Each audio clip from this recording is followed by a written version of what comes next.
తీసిన గోళ్ళు కానీ తీసిన వెంట్రుకలు కానీ ఎక్కడ పడితే అక్కడ పడేయకూడదు. మీకు ఇప్పటికీ ఒక నమ్మకం ఉంది, బయటికి వెళ్ళొస్తే రోడ్డు మీద వెంట్రుకలు తొక్కామంటే ఊరుకోరు, తొక్కకూడదని చెబుతారు. గోళ్ళు తొక్కకూడదని చెబుతారు. ఎవరైనా నిమ్మకాయలు అవి పారేస్తే పగలగొట్టి తొక్కకూడదని చెబుతారు. దిష్టి తగులుతుంది అంటారు. అదంతా ఆరోగ్యానికి సంబంధించింది.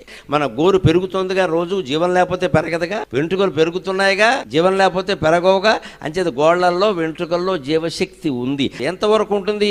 పువ్వు మనం చెట్టు నుంచి కోసాం, అందులో జీవశక్తి ఎంతసేపు ఉంటుంది?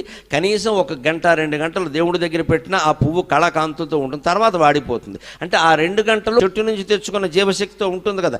అలాగే గోళ్ళు వెంట్రుకలు కూడా మన శరీరం నుంచి పొందిన జీవశక్తితో 24 గంటల పాటు ఎక్కడ పారేస్తే అక్కడే జీవశక్తితో ఉంటాయి. అవి ఎవరైనా తొక్కితే మన జీవ లక్షణాలు వారికి అంటుకుంటాయి. వారి జీవ లక్షణాలతో అవి ఘర్షణ పడతాయి. అవి సరిపోకపోతే రోగాలు వస్తాయి. అందుకే తొక్కద్దని చెప్పారు. That is Hindu culture. ఊరికే చెప్పరు.